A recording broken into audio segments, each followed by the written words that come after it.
The Russian Defense Ministry says it has warned it will intensify attacks around Kyiv after accusing Ukraine of targeting Russian border towns. Moscow also claims its sea-based cruise missiles have hit a factory outside Kyiv which produces anti-ship missiles, including the type which, according to Ukraine, hit Russia's flagship vessel, the Moskva. Russia confirmed that the 12,000-ton cruiser from its Black Sea fleet had sunk, but it says it went down in rough seas as it was being towed into port after a fire caused its ammunition to explode. Here's Tim Allman. The scourge of the Black Sea, now buried at the bottom of it. But how the Moskva got there is still disputed. Ukraine says it hit the ship with cruise missiles launched from the coast. Russia would only admit there had been an explosion on board and it then sank in bad weather. If the Ukrainians were responsible, it would be the biggest warship to be sunk by enemy action since the Second World War. This is a tremendous victory for Ukraine, even if they didn't directly contribute to the sinking. And it's an enormous defeat for Russia because it indicates that the Russian armed forces simply aren't up to snuff in terms of modern military capabilities. Perhaps not, but it does beg the question, how will Russia react? These were air raid sirens heard overnight in the western city of Lviv for the first time in several days. And there were reports of powerful explosions in the capital, Kyiv. In his latest video message, President Zelensky made reference to the fate of the Moskva.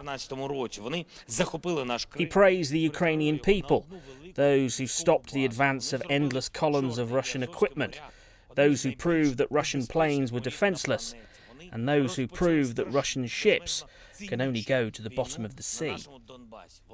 But in the east of the country, invading troops continue their operations.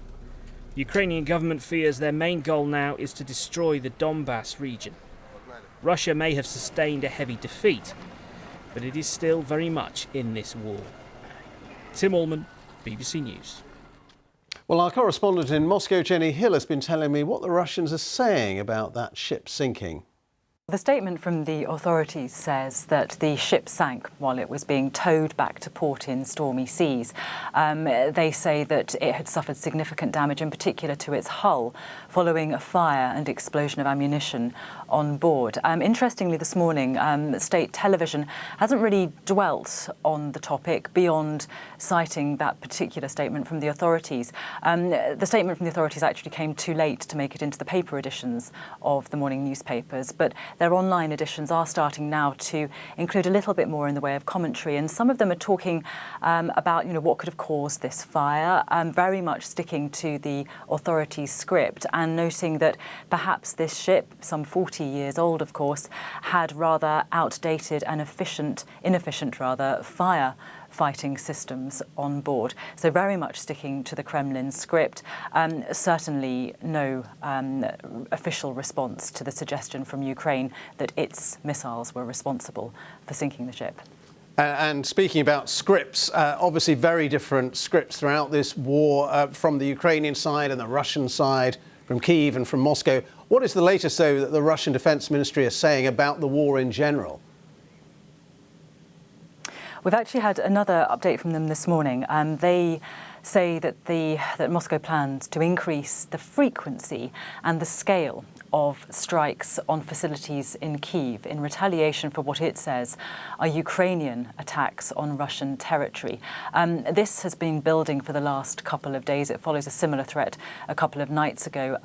It's difficult to know whether the actual number of reported attacks from Ukraine into the regions in Russia which border the country have increased in recent days, or whether the Russian authorities, and I suspect this is probably the case, are now talking about them with more frequency.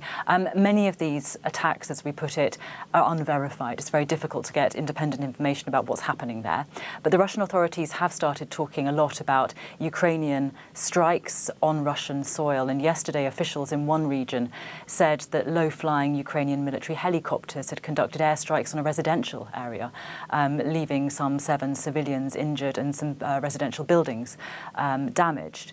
So Russia is now saying, in response to this, it will step up strikes on Kyiv. We'll have to see how that situation develops, but certainly it does seem to be an escalating one.